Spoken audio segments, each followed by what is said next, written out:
All right, week 4 is in the books, and Fantasy Rant has got you covered for waiver wires for week 5.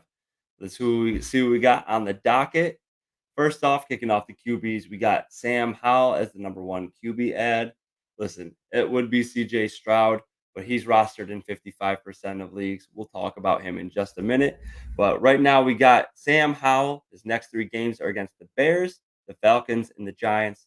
He's rostered in just 20% of sleeper leagues and 18% of Yahoo leagues. We already talked about it. He's playing Chicago next. Need I say more? That's it. It's you pick him up, you start him, you know he's going to put up some points. But if you do need more, we got Sam Howell. He's let's see, he's finished with 19.93 points in 2 of his last 3 starts. Had the ugly start against Buffalo 2 weeks ago. Not going to hold that too much against him. He is just in the first 3 starts of his basically his rookie season at that point. But yeah, he's going up against Chicago, who's given up the second most points to QB through 4 weeks.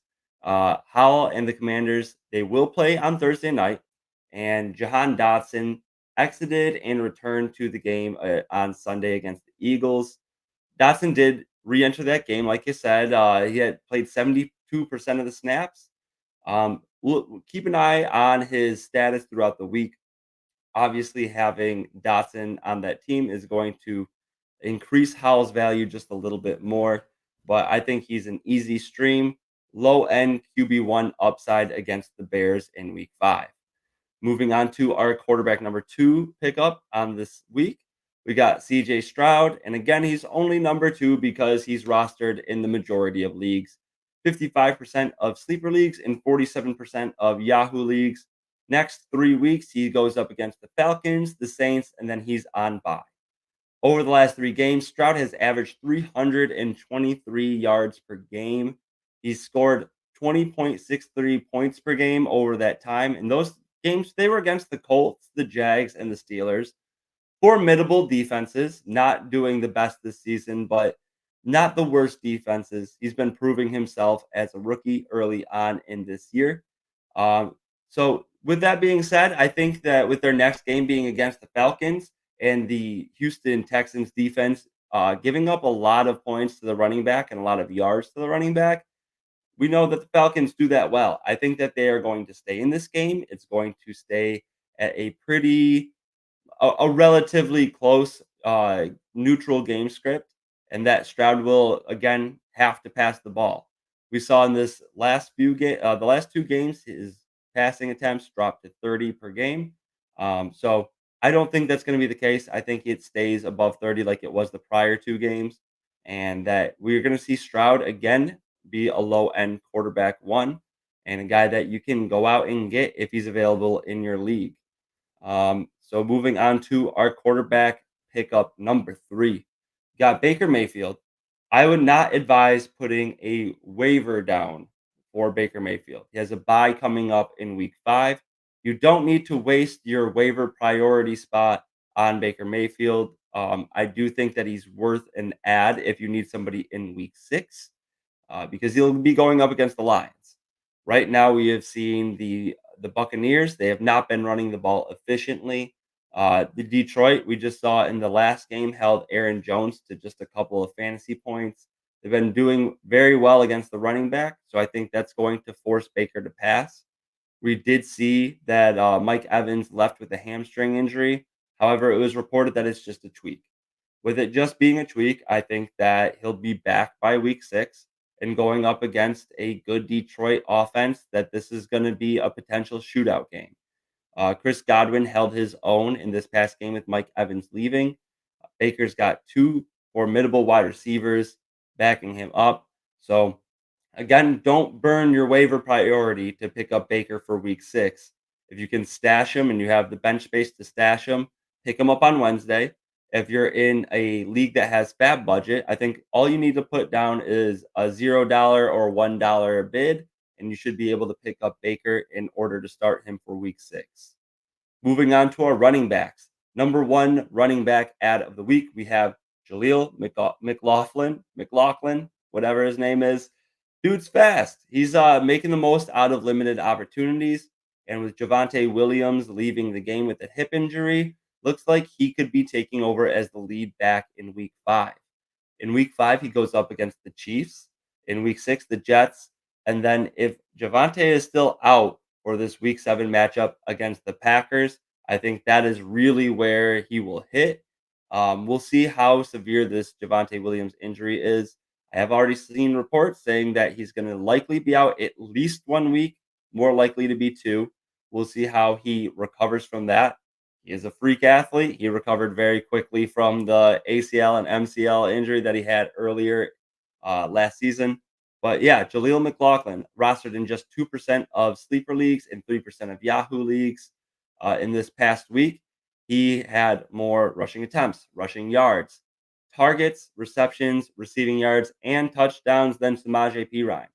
He's looking like the Broncos want him to be the guy, especially with them chasing frequently with their abysmal defense. They need somebody who is going to provide some pop for this offense. Samaje Perine isn't that guy. He is more of he's got the pass catching ability, and he is a bit bigger than McLaughlin, but he's not providing any of that boom that we're looking for from our running back, especially again when they need a little bit of pop to this offense. All right, this is going to bring us to our running back number 2 on the week. I am saying to stash Pierre Strong Jr. The Browns are heading into their bye week next week, and then they have the 49ers, the Colts, and the Seahawks. Strong is available in pretty much all leagues. 5% rostered on Sleeper, 1% on Yahoo. Strong, he had 4.5 yards per carry in week 3 against Tennessee, who allows the 4th least rushing yards through the first 3 weeks. And through the first 3 weeks, allowed the fewest yards per carry. I think that he is showing that he's got a little bit, again, more of that pop than we're seeing from Jerome Ford. Jerome Ford has also had one big rush when as soon as Nick Chubb went down, he had that 169-yard touchdown run. Outside of that, he's been very inefficient. Through the last 2 weeks, so in weeks 3 and week 4, he had 19 carries for 44 yards, where Pierre Strong had 11 carries for 76 yards. That is 2.3 yards per carry for Jerome Ford compared to 6.9 yards per carry for Pierre Strong. I'm expecting the Browns to come out of this bye week, maybe looking into making some changes in this backfield, and I think that this could be one of them. I could see Pierre Strong coming out and eventually winning the running back 1 role.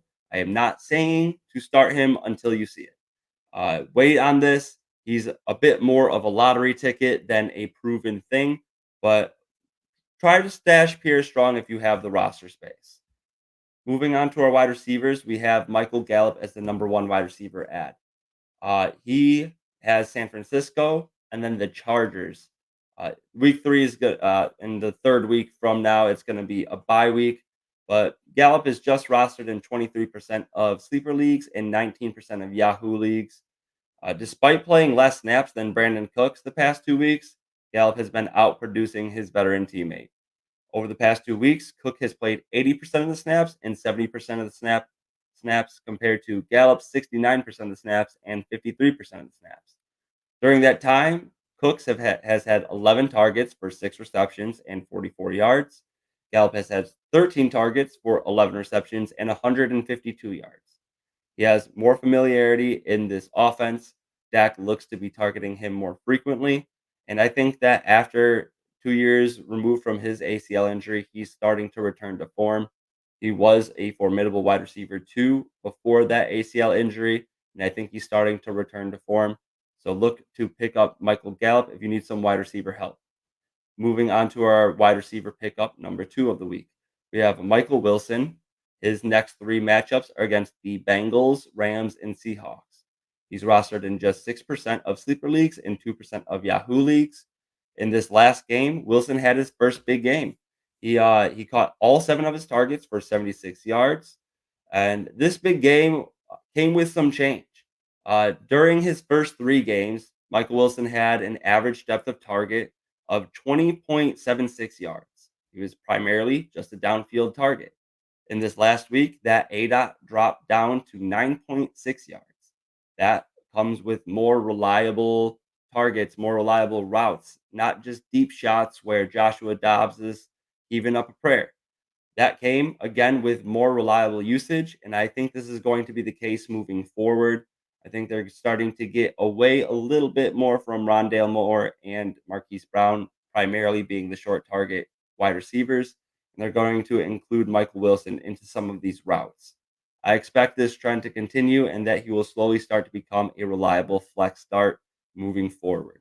Keep him as a stash on your bench. He's available pretty much everywhere. Our wide receiver 3 on the week, we have Wandale Robinson. Full disclosure, this is being recorded just before the Monday Night Football game, so I'm calling my shot right now. I think that Wandale is gonna be worth an add. His next 3 weeks, he goes up against the Dolphins, Bills, and Commanders. At least in those 2 weeks, you're pretty confident that the Giants are gonna be trailing. So right now, he's rostered in just 12% of sleeper leagues and 4% of Yahoo leagues. In week 3, when Wandale was on the field, he ran just 9 routes. On those 9 routes, he was targeted 5 times. He caught 4 of those targets for 21 yards. We have yet to see what this Monday Night Football game is going to hold for us. Again, I think if this trend continues, he's going to be a PPR machine, not a guy necessarily that you're going to want in half PR, quite a half PPR as much. Definitely not in standard, but I think he's going to rack up quite a few catches for an undecided wide receiver room for the Giants. And that if you can stash him on the back of your bench, if you need wide receiver help, he's going to be one of those low ceiling but high floor PPR machines. Guy that you're going to want on your team if you play in one of those PPR leagues. Moving on to our wide receiver number 4, we have Tyler Boyd. This one's up there just because of the T. Higgins injury. Higgins left with a rib injury, and it's already been reported that this could keep him off the field for quote unquote a while. We'll see what a while is. But if T. Higgins does miss time, the next 3 matchups, the Bengals have the Cardinals, the Seahawks, and then they go on bye. Very much expecting T. Higgins to be back from his injury after the bye. But right now, Tyler Boyd is rostered in just 51% of sleeper leagues and 37% of Yahoo leagues. Against the Cardinals and Seahawks for the next 2 weeks, I'll take the risk picking up Boyd if he's available in my league. Again, one of those guys that I think is going to offer a little bit limited of a ceiling, especially with Joe Burrow really performing, um, we'll just say poorly, performing poorly the last couple weeks, nursing that calf injury. I do think that he's going to be a flex start for the next 2 weeks, even with Joe Burrow nursing that calf injury. Moving on to tight ends, I'll breeze over this one really quick. Not a sexy pick, but it's still Zach Ertz. He's got Cincinnati, the Rams, and the Seahawks in the next 3 weeks. Rostered in just 36% of sleeper leagues and 26% of Yahoo leagues. Ertz, again, not a sexy pick. He's finished as a tight end 1 in 3 out of the first 4 weeks in PPR leagues. You know, tight end landscape is what it is. We're looking for guys that can give us that guaranteed 10. Ertz looks to be it. He's had a 10, 8, 2, and 10 targets in the first 4 weeks. And those are against some teams that 3 out of the 4 teams are in the top 10 in terms of least points given to tight end. So putting up decent numbers. Moving on to our tight end number 2, we have Greg Dulcich. Dulcich is going to be coming off of the IR in week 6. Again, one of those guys I don't think that you need to waste a waiver priority on, but somebody that you can sneakily put in either you can just pick them up on Wednesday for no waste of your waiver wire order, or you can pick them up for a $1 bid in Fab leagues. So right now he's just rostered in 20% of sleeper leagues and 13% of Yahoo leagues. The Broncos defense, again, abysmal, looking terrible right now. They're going to have to continue to pass. It's silly that they're not getting Marvin Mims on the field more often than they are. But with Jerry Jeudy and Cortland Sutton being the only primary targets on this team, I think there's room for Dulcich to grow into this offense. Adam Troutman has done nothing in his time with Dulcich off the field. Last 2 weeks, he's gotten 0 points in fantasy. So I'm looking for Dulcich to come back into this offense. As soon as we can see that he is fully healthy, I'm going to be starting him as a back end tight end one for leagues where I'm looking for a little bit of pop at the tight end position. And then this last one is ugly. It is Jonnu Smith as our number 3 tight end. Jonnu Smith, rostered in just 2% of sleeper leagues and 1% of Yahoo leagues, goes up against the Texans, Commanders, and Buccaneers in the next 3. He has played over 55% of snaps in every game so far. He, over the last 3 weeks, has had 20 targets, 15 receptions, and 179 yards. It's absurd thinking that there's production from the tight end position in Atlanta and it's not by a guy named Kyle Pitts. It's infuriating. No one likes Arthur Smith right now for what he's doing to everybody except for Bijan Robinson. However, if you're super desperate and you're looking for a little bit of pop, this guy is still very athletic. He can take a small gain, break a tackle, and make it into a big gain. Um, it's unfortunate. No one wants to start Jonnu, but if you're forced into it, especially in some of these unusual leagues, maybe it's tight end premium and there's not too many guys on the wire. Pick up Jonnu, see if he's going to be worth it moving forward. Over the last 3 weeks, he's on a bit of a hot streak with all these targets and yards. Uh, Wait to play him if you can help it, but if you are truly desperate, Jonnu Smith can be added. All right, that's going to do it for the week 5 waiver wires. Drop anybody in the comments if you think I missed somebody. But that's going to wrap it up. Have a good week 5, you guys.